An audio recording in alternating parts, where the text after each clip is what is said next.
Is there a countdown?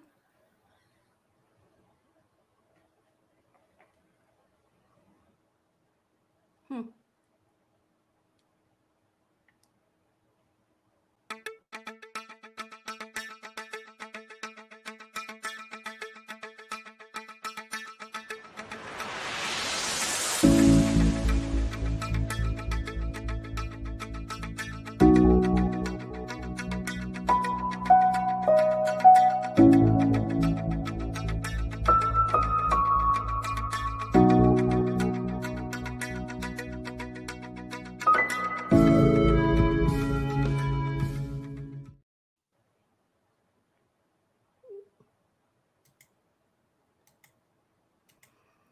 All right, what is up, everybody? Welcome. We are going to get Rachel here ready in 1 second. She's going to be going over her title of Business Succession and Continuity for Solo Indie Developers. So hang tight. We're going to get her ready.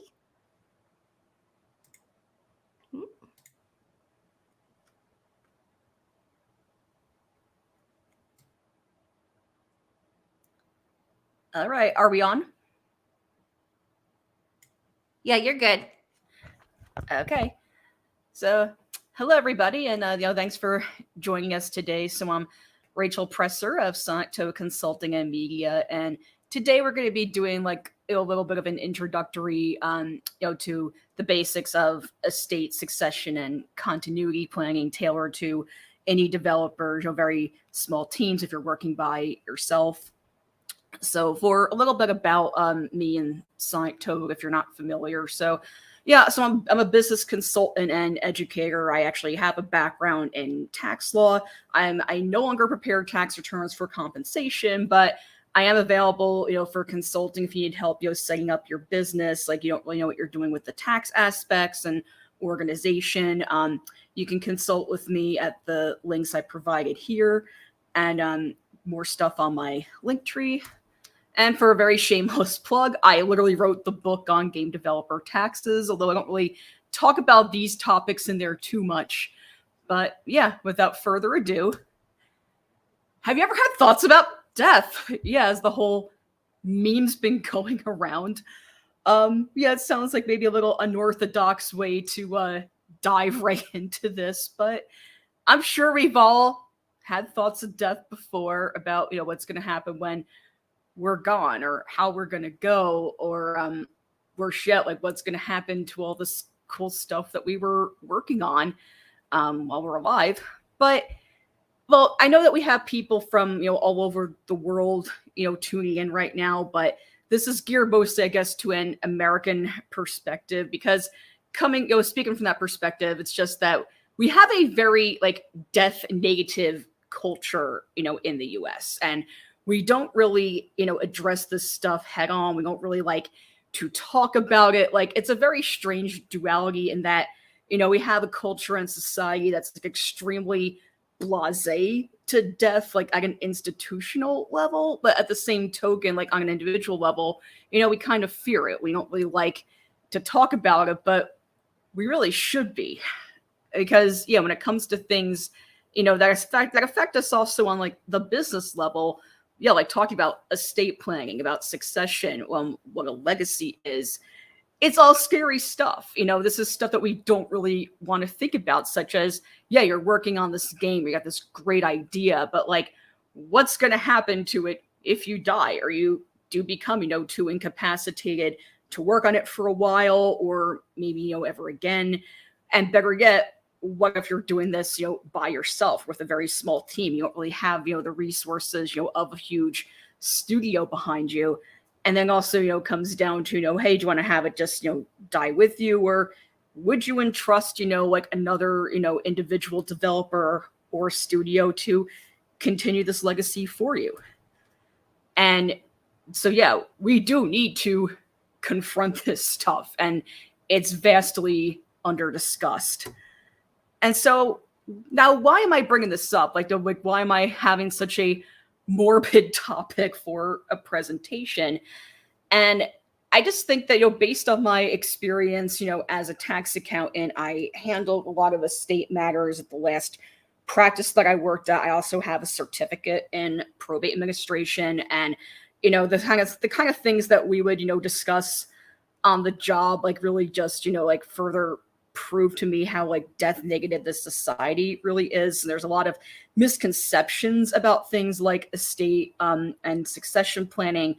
And I think that it's particularly important though for like younger generations to discuss right now, namely for that first reason I put at the top of this list, that we're still in a mass death and disabling event, whether we want to acknowledge that or not.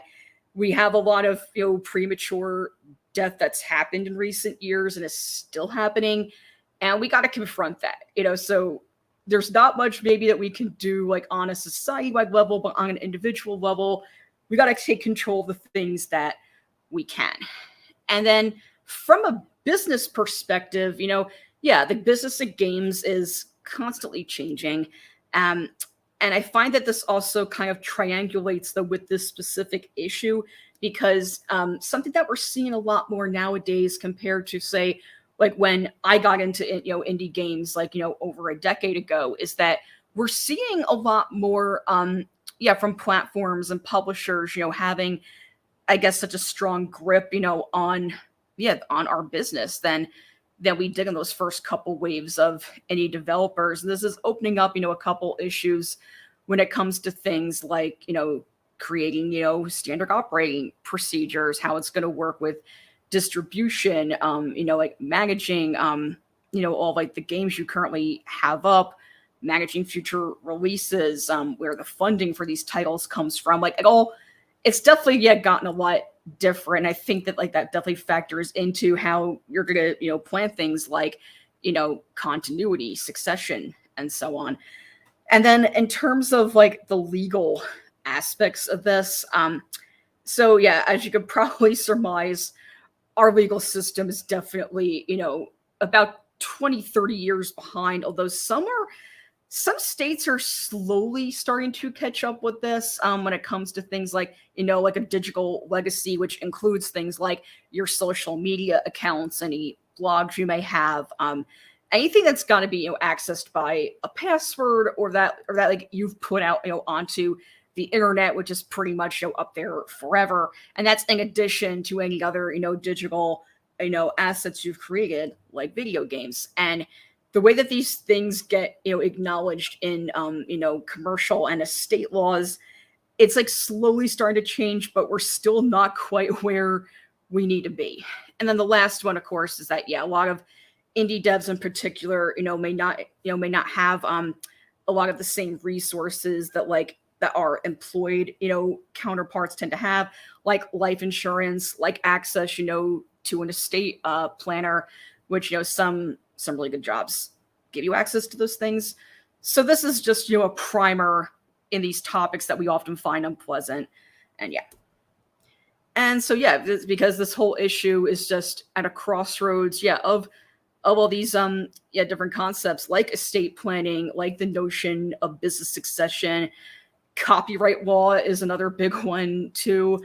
Game preservation, because like that's the thing, like we're seeing it's just like so many not just games, but it's happening in movies, it's happening in music, where we have all these means to preserve all these like amazing digital creations, but yet they're not really being preserved. Like game preservation efforts is just like a whole other animal to dive into, but that kind of crosses into all this. And yes, and so that very last one, I actually did have a book coming out about this. It's still currently held in limbo, so go yell at my publisher if you would like to read a book about the stuff that we're discussing today, except it goes into a much deeper dive. But these are just all different aspects of things that we deal with in our day-to-day, like copyright laws, and the fact that like a lot of our social and business infrastructure isn't really built for game development, but especially solo devs. Like things are definitely gradually changing, but we've still got a ways to go. And the other big thing is that a lot of estate and succession planning resources usually are not meant, for solo devs, because first there's also the whole social misconception that, oh, this is something I only have to worry about if like I'm old, sick, and or wealthy. And no, this is stuff you should be thinking about, even if those descriptors don't necessarily apply to you. But what tends to drive this, this mindset home is that, yeah, unfortunately, though, a lot of traditional estate planning resources out there usually aren't meant, to deal with our particular demographic. Yeah, because if you ever looked up like courses on this or videos, yeah, they're usually meant for like, okay, you have, some like big, like legacy company that's like, been around for a long time. And then, oh, you're going to either like leave it to your kids or like maybe, like sell it off to another business. And they don't really, look at like some of the intricacies of, like, hey, I'm just one person. I made this game, or I made a couple different games, or maybe I made some middleware that I sold, to another, developer. And then they don't really know what to do with that. Because if you ever did like look up anything about like how to do a business succession plan, yeah, they tend to like, cater mostly to like businesses with much higher income that are also brick and mortar. Like they don't really have anything set up for, our reality, which is usually you're either doing this by yourself or with a very small team. You don't necessarily even live in the same country, let alone in the same state, because that's also what makes this difficult and overwhelming, something that we don't like to think about, because unlike the federal tax code, we don't have a federal probate. This is going to be so different, whether you're in New York or Toronto or in in Dubai, like no matter like where you are, you're going to have some different laws that apply no matter where you are. That's going to go for you. It's going to go for any like successors or beneficiaries that you name. And so this is definitely what makes it difficult and like a daunting prospect for a lot of people, and why we don't really like to confront this. And not to mention that a lot of indie developers are also in other groups that tend to be sidelined in traditional estate planning. I've made this whole page just based on not only what I feel personally experienced, but what I saw in practice, that a lot of standard operating procedures really based on the assumption that you're married with kids, and it's just, and that you have like other family that you have good relationships with, that you're in contact with. Which, hey, as a queer unmarried child abuse survivor, someone who fits a lot of things on these lists, I've definitely taken that perspective with me to a lot of my work, because a lot of estate planning, you need to take extra precautions with some of these, because it's really not structured if you don't have kids and so on. And so there's different there's ways to get around this, but yeah, it's just one reason of many why a lot of people tend to like not really think about estate succession, anything else, because it's just, I said, those resources tend to just assume that you have someone who's going to take over automatically. But I can also tell you from my practice experience that no, your oldest child is not necessarily going to be the one who is the best fit to manage these affairs when you're gone. Let me just put it like that. So we don't have time for this whole video, and I put a timestamp here in case this wasn't able to play, but I'm going to play the first few minutes of this amazing video from Ask a Mortician, because it's just, she's just a fantastic resource for so much related to these topics.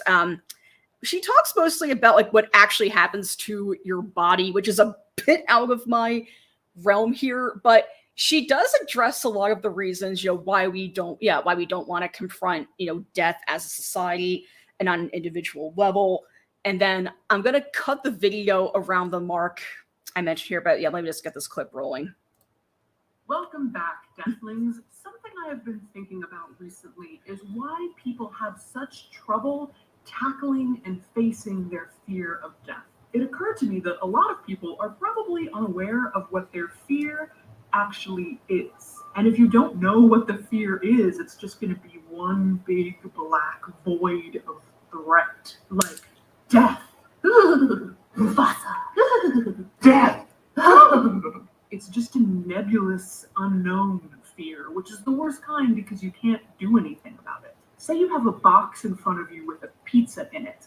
You can't just pick up the whole pizza and eat it. It would be too overwhelming. But if you cut the pizza into individual slices and eat them slowly over a period of hours while watching Netflix, you can certainly consume that whole pizza. I'm not saying you should, I'm just saying I have anecdotal evidence that you could. So let's cut this thing into slices. This is an exercise that I did for the first time at a talk last week in North Carolina. It's based on an article from the Journal of Abnormal and Social Psychology, and you may remember a version of it from my book. First, I'm going to ask you to close your eyes. Now take a deep breath in and exhale. I didn't have to fix my hair. Everyone's eyes are closed right now. Deep breath in, exhale. Are your eyes really closed? I'm watching you. I'm going to read 7 reasons that people are afraid of death, and I want you to think about which ones are really your fears. Not just things that sound scary, but things that are really your fears. For example, I don't want to be eaten alive by a shark, but I don't walk around my daily life actively afraid of sharks, if you know what I mean. Number 1, I'm afraid to die because my death would cause grief to my relatives and friends. Number 2, I'm afraid to die because all of my ambition, my plans, my projects would come to an end. Number 3, I'm afraid to die because I'm worried the process of death might be painful. Number 4, I'm afraid to die because I would no longer be able to have any experiences. Number 5, if I died, I would no longer be able to care for my dependents. Number 6, I'm afraid to die because I'm afraid of what might happen to me if there is life after death. Finally, number 7, I'm afraid to die because of what might happen to my body after I die. And open your eyes. I hope that there were 1 or 2 in there that really resonated with you and you went, oh, yes, yeah, that one, that's my fear. Now you need to get to work on addressing that particular fear, which is much easier than just the monolith of terror. I'm going to recommend just a few things to get you started. Say you're a number 1, worried about the grief of your friends and relatives. Maybe start by reading some grief memoirs. I just read The Fantastic Men We Reaped by Jesmyn Ward, or the epilogue that my friend Lucy Kalanithi wrote for her husband Paul's book, When Breath Becomes Air.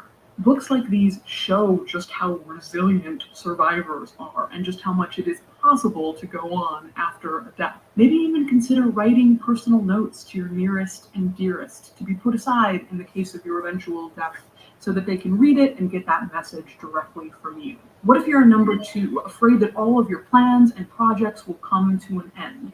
I know a little something about this, as I am a number 2 myself, both in sex appeal ranking and death fears. I have to make sure I know how my nonprofit and my funeral home are going to continue on after I die. I have to make sure I have good people running them and that I have money set aside. I really think that addressing this one is all about organization and logistics. If you're one of the people worried that the Okay, so yeah, I would definitely recommend watching the rest of this on your own time because she's just a fantastic resource on all this stuff. And the organization and logistics is really like what we're going to focus on, for the rest of this talk. So what is this thing? I'm sorry, having some technical difficulties here. Okay, there we go. So because so there's just so many reasons why we don't want to confront the inevitable that I got into, that Ask a Mortician just got into. And whenever I brought this stuff up, in the past, like I've been accused of having like a doomer mindset, what have you. Like I even have a friend, who's a lawyer, and way back when I was, first figuring this stuff out when I started, my first company. And I was just to go, hey, Jebby, recommendations for, a lawyer who does wills. And she's be like, oh my God, are you like sick or something? And this is someone in the freaking legal profession doing this, by the way. Like, no, you don't have to wait till you're old, till you're sick. It's not a doomer thing. No, this is smart preparation. This is peace of mind, because this is not, like a whole, doom and gloom thing. It's just that we can't control everything that's going to happen, especially, these days we're up against so many different forces that we cannot control, but we can have some peace of mind, by like tackling, that organization and logistics in advance, and then revisiting, and adjusting these plans, as needed. And then that way, you'd be like, hey, if something, does happen to me, like my creative vision is going to be able, to come through to fruition, or if this is how you feel about it, no one else can touch it. It will go with me, or my loved ones and causes I support will be taken care of. Like, whatever it is that, that you want to do, having these plans, is going to give you a lot of peace of mind. So what are your objectives then, to do this organization, and logistics? And so there's both, business and personal elements to this. And so you have, your three big goals here, which would be to create an estate plan, even if it's a very, simple one, forming a business succession plan, and then creating, business continuity procedures, which is, the three big Ds: disaster, death, and disability. And even if like your succession plan isn't like, a super, detailed, like organizational chart with like tons of procedures, it's at least like, a simple outline of what, you, or if you're working, with a team, like what you feel would be like your best backup plan. And so the goals of like creating, these specific documents and making sure that there's someplace where you and like, and your business and personal supports can easily find them, is that, namely that, you're going to make sure that like your final wishes are correctly formalized, and that, if you have, unfinished games, other unfinished projects, and that they're either going to go with you if that's what you want, or if you would like to have, your teammates pick up, maybe have another developer or like a, game dev collective, pick up on it. You get to outline if that's also what you would like, depending on what type of studio that you run, or, or what else that you do for a living. It can either, keep going or die with you if that's what you would like. And then the biggest thing is that, you don't want anything to go into probate, especially not a business, because that just creates a massive bottleneck. More about that later.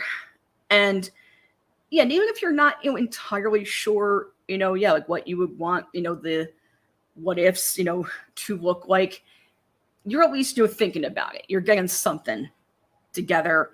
You're giving us some thought. And that's a start.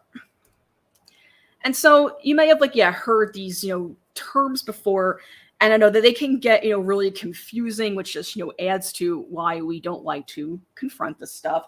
And so to make it, simple for you, I put some definitions here. Like this barely scratches like the surface. There's like other aspects of an estate plan, but I'm just going to talk about the ones that are like the most important, to small indie devs. And that would be, like it's basically a collection of, all these specific end of life documents, mainly things like healthcare directives, which is like things like healthcare proxy, like DNR orders, like that kind of stuff. That's a whole other realm, but the ones I really want to focus on are the two that I've highlighted here, which would be like a will and a living trust. You may have also been confused by the term living will, and which is also known as an advance directive. And so what this document does is that it's pretty much just what gives like a loved one or another like personal representative, some kind of authority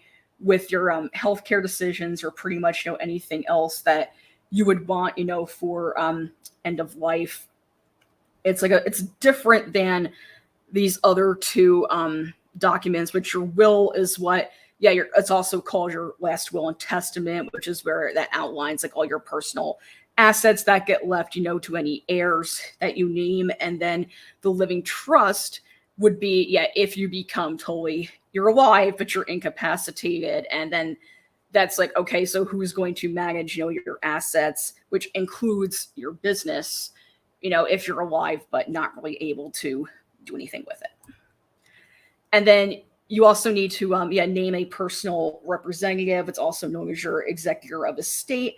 Ask a Mortician has a lot of great videos on like how you can go about, picking a personal representative. I would definitely recommend, looking at those if it's something you've been thinking about. And so, but one thing I want to make clear here is that your personal representative is not the same as your successor. If you've been thinking about, naming a successor, they can be if that is what you want. If you trust them, to continue operations, and you think that like they would want to do this and that they have the capability, you absolutely can. Name the same person to be both, your business successor and your personal representative. But but in terms of legality, they are actually not totally the same thing. And so, because the other important consideration is that, even if you have a very small, one person, game studio or whatever else that you're doing, you still need to get, some kind of like valuation engagement, like when your estate gets calculated. So, okay. So important note about wills. There's not enough time to like really do a deep dive on wills. I was going to do that in the book that was supposed to be coming out by now, but my publisher still has me sitting in limbo on this. So just as a very like briefly summarize this, if you're gonna get like a very basic will put together, also known as your last will and testament, a very important thing I just want to mention is that if you're going to get like one of those, legal kits, like just to have something, it's a good start, but you do need to make sure it's correctly formalized based on where you currently live. And so your entire estate plan should be reviewed, and updated every year. But your last will and testament though is particularly important if you go through any of like the major life changes that I just listed, because like we previously said, the laws are different, according to every state, every country, and some of them have different, processes for how to correctly formalize a will. So like I know that in some counties, like you actually have to get like a witness and like get it notarized. Others, you just take it to a lawyer and you're pretty much good to go. So this is based on where you currently live. So you should find out, what the procedure is, where you are, and then if you move, look into it, after you get through all the logistics, of moving. So business succession now is something it's related, to the whole estate plan, but it's something that though pertains though to an exit. So this, could be, like something just totally separate of all that, but it factors in because basically it means that like, you're exiting the company one way or another. So whether it's going to be that you're going to just sell your interest, to a new owner, or maybe even the whole company. If you have, your studio set up, with one or more co-owners, you're just going to, hand it off to them, or in the event of your death or, like severe incapacitation, the company's going to live on, but you're otherwise, you've exited. And so, I know that like a lot of people are reading this last one saying, oh, come on, like retirement, it's something that our generation's just never going to see.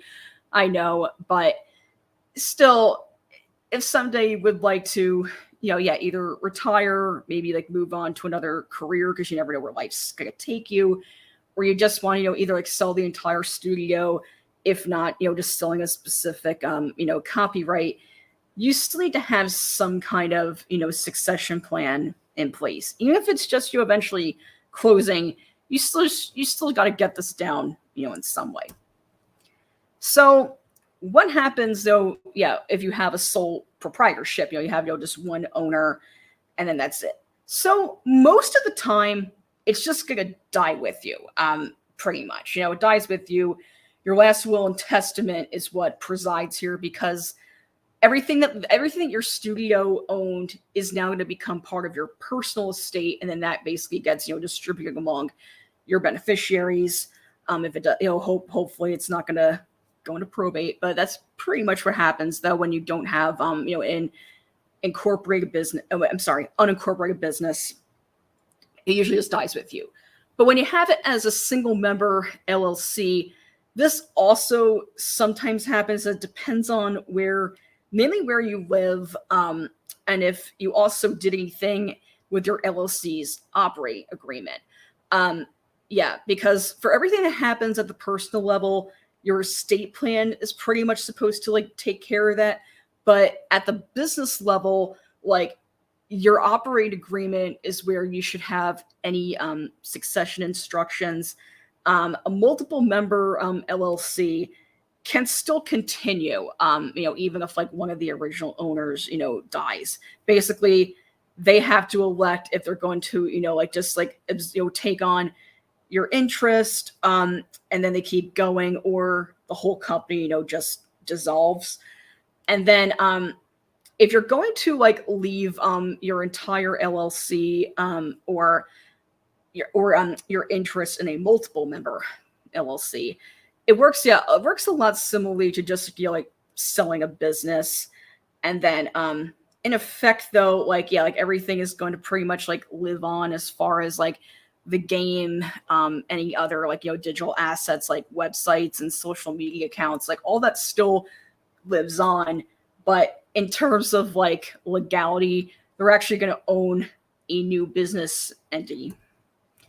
And so as for sole owner corporations, because some game developers operate as a single single owner S or C corporation, they actually function kind of similarly for this concept, namely because a corporation, unlike a sole proprietorship or a partnership, it's actually designed to exist forever. That it's a corporation. It basically exists in its own right. It's its own entity, and if one owner dies, the shares can be easily distributed again without without needing to dissolve.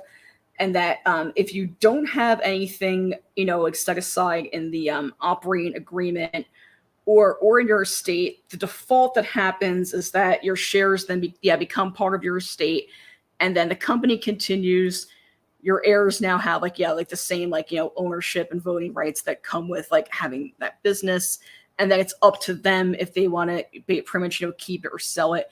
But if you want that company to die with you, but you also want a specific IP to continue, then you would need you need to contact one of the copyright attorneys that we have here, and then ask them about how to basically handle that a little bit separately from your overall succession plan. And then there's something called a buy-sell agreement, which is vastly under discussed, which is why I'm discussing it today. This is a great option for solo indie developers because if you don't have any co-owners, and if you may not necessarily have any heirs that you're naming in the will who will be interested in picking up where you left off. What it pretty much is that it's a predetermined sale, triggered by whatever circumstance that you want to define in this agreement, which is that it's usually going to be death, or sometimes incapacitation. But then this buyout price is determined by one of the methods that I outlined here. And for most game studios, alternative valuations probably the one you're going to go with. And so if you have another studio that you think would be a good fit for working on the types of games that you also work on, this would be a very good option. Same if you're working with a publisher, and usually they just the way that would work is you have to you'd have to check your agreement, but they may have you may have like some kind of like relinquishment there where they just don't have another studio pick it up. But then if you're not working with one, yeah, that's still something that is worth looking into if you would trust them to handle this matter. So, okay, now we're going to go into continuity, because this factors in with the other two plans, but it's a little bit different because this is mostly for, keeping the studio operational, where your goal is to keep it operational, but you can't operate, for an extended time frame. And usually it's because of a disaster, the death or incapacitation, of you or another, co-owner. If your devices get stolen. I don't need to name names here, but if certain, vendors, now make you rethink your entire development plans because you had a lot lined up with them, and then they decided to screw thousands of people all at once. Yeah, you know who I'm talking about here. Yeah, you know what I'm getting into. Yeah, and you're all thinking, okay, oh crap, we are so screwed now. What are we gonna do? And so what this business continuity plan does is that, it helps create, some standard operating procedures, in the event that you just can't, you can't keep things going for like a while. Not just like, a few days, or not just like a week for a conference. We're talking like months, even years at a time. And so, yeah, these are pretty much all the concerns that that we tend to have with business continuity. Like this would be things like devices get stolen or lost, destroyed because of natural disasters, which even though we work, in the cloud so much these days, still like we kind of need our devices, to work. And this applies to like so many industries, not just, game and software development anymore. But yeah, like you can still end up, losing access though to that cloud server anytime, and data can get stolen, it can get compromised, just so much can happen. Expectations from from platforms are also becoming a big continuity concern as well.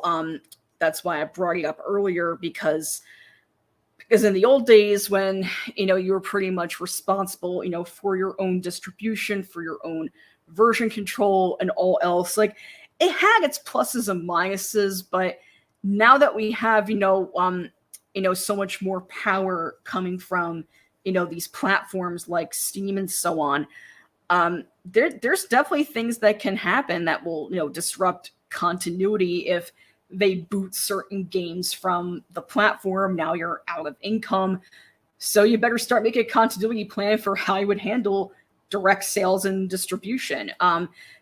Things like unfulfilled publisher agreements if you can't get paid. If you do any manual orders, or this second to last one's really for like the tabletop space mostly. But yeah, if you have unfulfilled orders, if your customers aren't getting the things that they needed, that can cause a major continuity issue if your operations are going to be offline for a while and no one can get in touch with you. If you have any royalty payments that you owe other team members, people who worked on your games.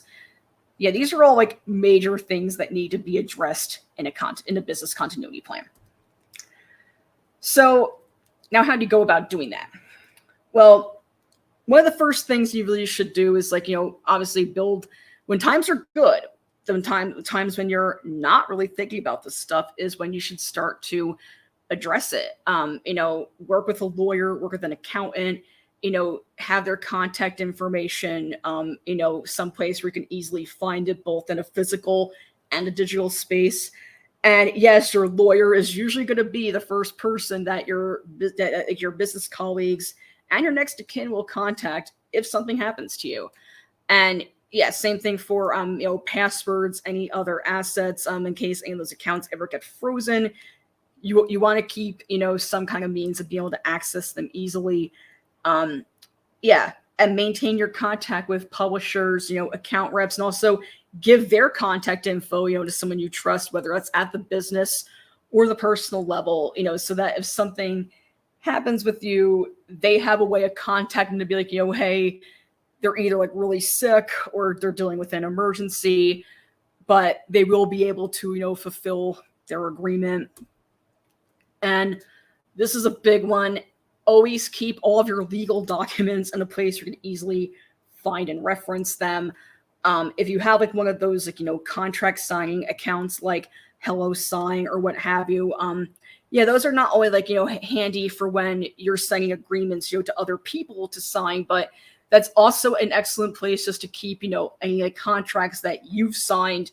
Keep them in one place where you can easily find them. Nobody wants to be sifting through like pages and pages of emails trying to find that one Word document that's got the agreement. No, you want to keep all those agreements. You can easily find them, reference them, and then communicate with like any parties that you're in touch with ASAP. And then because obviously the first thing you want to do is like tell them if you don't think you can complete the project.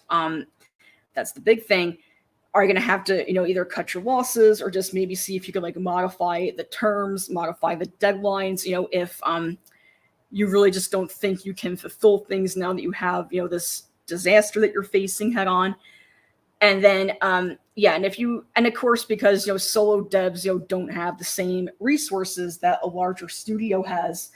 And so if you don't think you're going to be able to afford outsourcing all these different tasks, focus on the ones that you're like legally mandated. Like taxes. That's the big one. Like focus on the stuff that like is like legally mandated, then prioritize the ones that are like super important to you, and then save like the less urgent stuff for when you can resume operations safely. And then you want then you gotta like figure out a support system among colleagues and friends. And this is just plain gonna look different for everybody. Like I know that sometimes this profession can feel kind of isolating, but we do have a big community. You likely do have other people who care about you and care about what you're working on. And so, you definitely should be thinking about, if there's other, studios and like business services that you would be able to trust, to like help out with these specific operations. If you're either unable to, or that like you need to offload certain things. And then what are some other like alternative, projects and like revenue sources you can look into? If you're if the engine is something you can no longer work with, if a platform is going to either like take too big of a cut or provide unfavorable terms, or they just pull it from the market altogether. And then another thing to also think about is like what's your extinction indicator versus just like taking like a break from from screens. And so definitely notify people close to you so that they know like what your extinction indicator is. Like for me personally, if it's been like several days since I've posted cute photos of my pet dinosaur on social media, that's usually an indicator something's up. So communicate that to the people close to you. That way they can like check on you and be like, oh, hey, maybe I should, contact their business partner or contact, this other company they were working with, if it looks like something's gone wrong. And then that's for everything else. I know this is all daunting stuff. Running a business, can get daunting. Same for thinking about these like unpleasant, aspects like, estate succession continuity. So you got to do what works through here, like things like setting reminders, using different project management tools. It's not an autopilot. So you got to figure out, some kind of system that's going to work for you. And we also just got to accept the inevitable. This is just, I think, one of the things that comes with, living in such a death negative society, that we have a hard time accepting, the inevitable, and that, hey, look, the only certain things in life are death and taxes. I know that a lot of us, were blindsided by what a certain big game engine just did. A a lot of people have also, you faced, whether it's good or bad circumstances, like, hey, maybe you, got some kind of offer, either for a really good job, maybe, you've had a kid, some other big, life change that just, caused you to like, either like, put your projects on the sidelines, or, something else, came up where, you're just not gonna be able to like, finish what you're working on. Or there's also just a lot of unfortunate circumstances that, cause us to not, finish what we started. And yeah, projects can die just like us, they can become vaporware. And yeah, you can make all these plans, they can still go awry, but, it's still for the best to like, accept the inevitable and, confront the possibilities that we don't want to confront, and at least, have some like degree of like, okay, hey, I have a plan if something, goes wrong. And then it's better to do that than to just like, pretend everything's always going to be okay.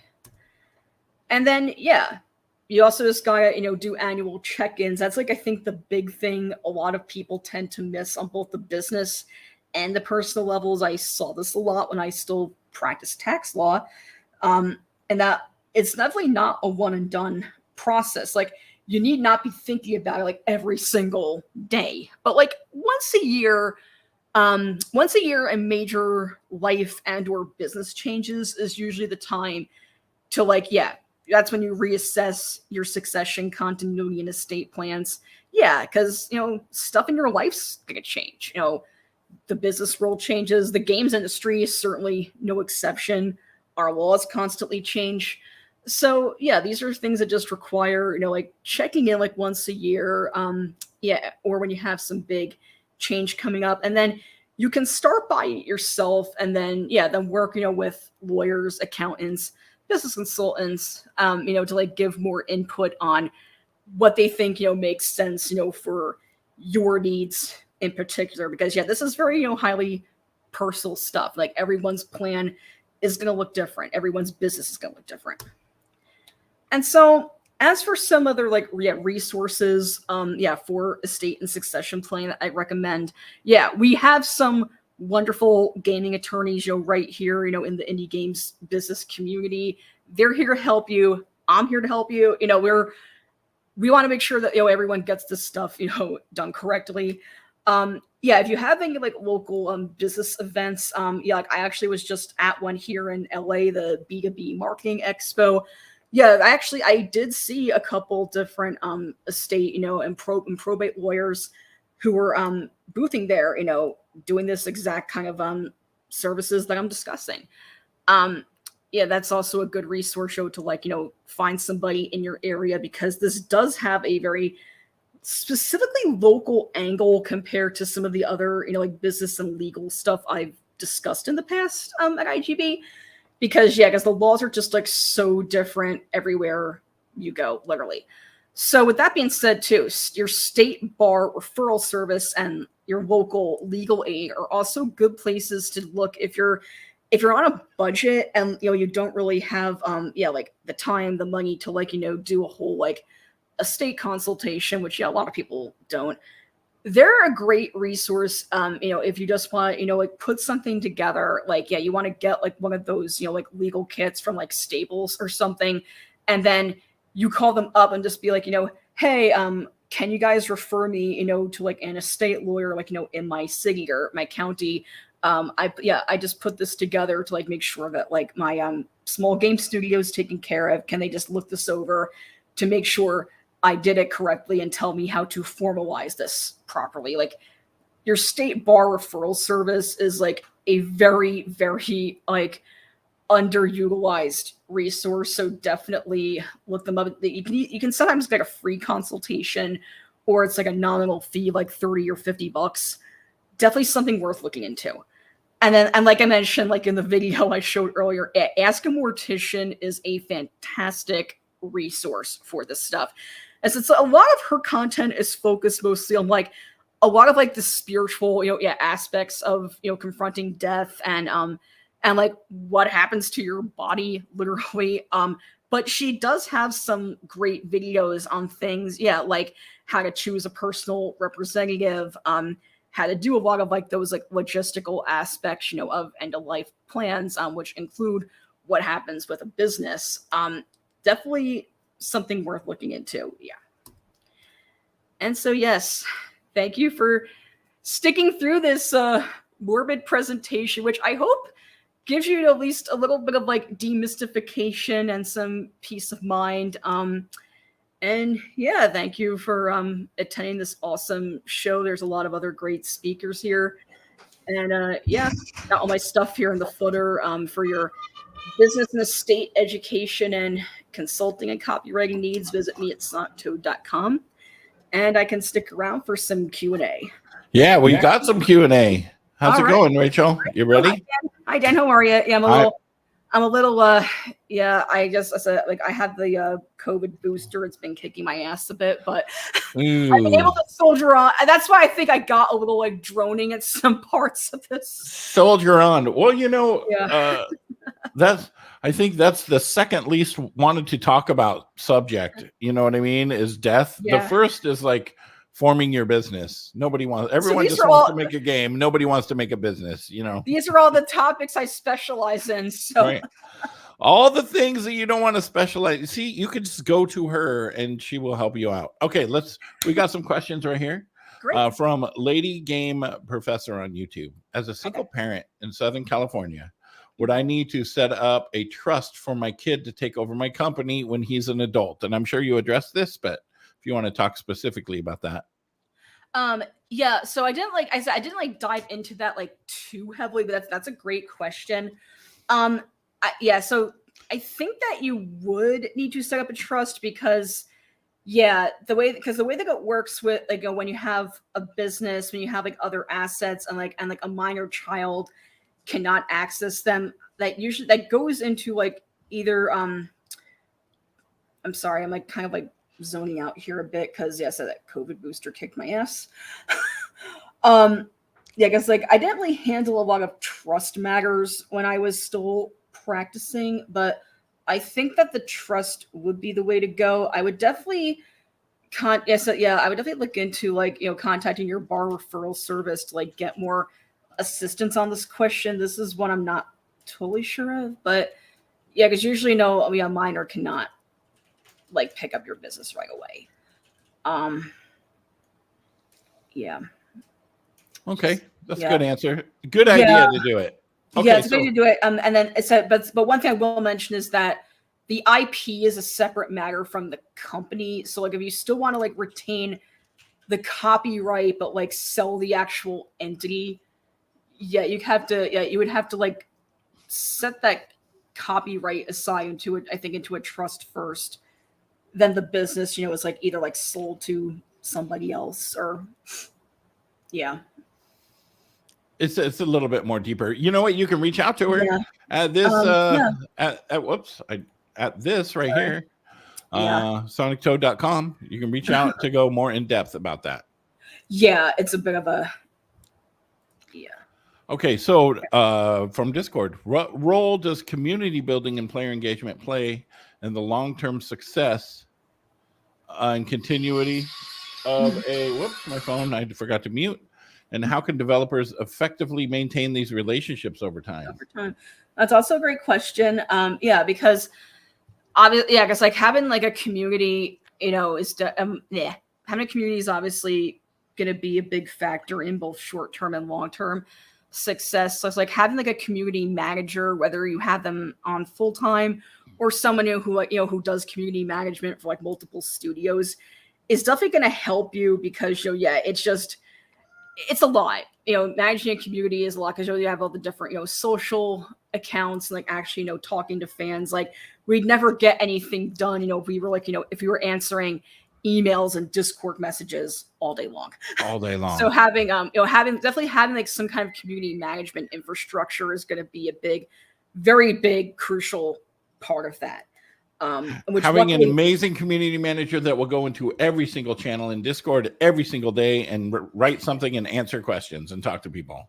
Exactly. It's a lot of work. It's a lot of work to do that. It is. And so nowadays, I mean, yeah, like the role of the community manager has like really like, evolved. Like so many more studios and even like companies that aren't even in the games industry are seeing like the extreme value, that community managers provides. There's entire, like firms dedicated to community management now. There's freelance community managers if you can't afford a full-time one. And so that's definitely a big part of continuity for sure. Right. Okay, let's see. We got 2 more. We got plenty of time from Discord. How can a solo indie game dev make sure their business keeps running well if they can't work on it anymore or decide to stop? And what things should they think about and do to make this happen smoothly? So yeah, if you, this really depends on if you can't run it for a while, but you want to come back, or you want to stop completely. That's really what is going to affect the answer to this. Because yeah, if you want to keep the business like operational, definitely start with like your lawyer and accountant, and if you have any like ongoing agreements at the moment, such as you're either contracted with a company or a publisher, or you want to start with those parties first, and then tell them what's happening. Be like, hey, I won't be able to work on this for a while. Like what kind of like infrastructure can I put in place? Just keep things like running at the bare minimum until I can return. But if you want to shut down completely, that's a whole other discussion, because yeah, you can't, but you can wind down. That's what the official term is, winding down, and then start up again later. But yeah, you have a couple options there, but it really depends on what you want to do in both the long term and the short term. And if you want to keep it going over long term, right, and get back to it, it's probably good to maintain your social media at least, the very least. You know what I mean?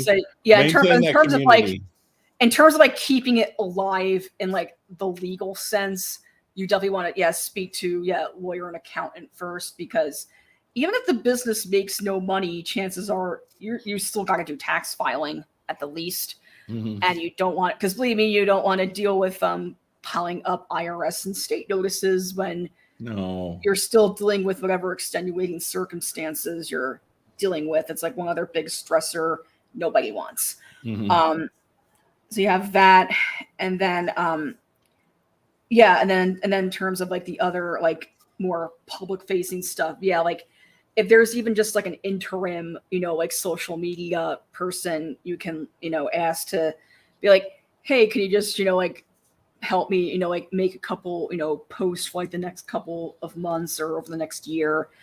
And you usually can work with somebody on a contract basis in those times.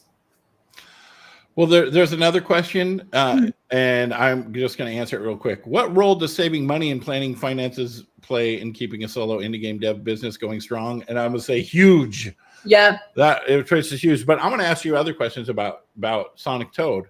So let's say they have a business or they got an LLC and there's a few people in it, but they have no idea what they're doing. They form the LLC. They've been working. They've been handling their money. They're like, I honestly don't know what to do. Like, how do I file taxes with 5 people in an LLC? So they come to you. What happens? What's the process with that for you? And what is your consulting cost also? So I have pretty much all the information's up on my website, sonictoad.com. I'll just pop it in the little chat box here. Sonictoad.com. Here, I can put it in here. Pretty simple link. I just popped it in the. Oh, I think it's still on private. My bad. It's just Sonictoad.com. I put it in there. Consulting. I also have a link where you can consult with me by the minute on clarity.fm/Sonictoad. That's a good option if you just have like 1 or 2 burning questions, or like you're not totally sure, what your budget is. This is also a good option if you just want to talk for like 10-15 minutes. So that's my pricing, so it's all transparent. And so pretty much every engagement, looks different because every studio is different. Everyone has different personal and business, financial considerations.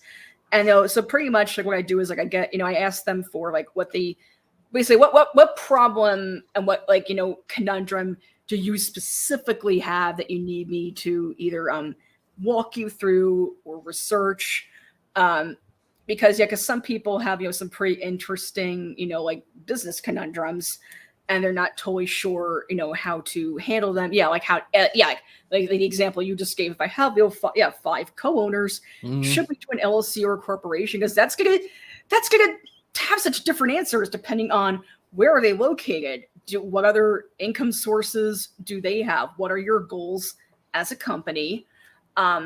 Is there something specific you're looking to accomplish after you get your LLC or your corporation established? Like, are you trying to go for an investor? Are you trying to go for publisher funds? Or are you self-funding? And if so, how much is each person, contributing? Or is anyone contributing something non-cash, like if you have, say, patents or copyrights? So it's basically the short answer is the infamous indie game business answer of it depends. Yes, and that's also the answer. It depends.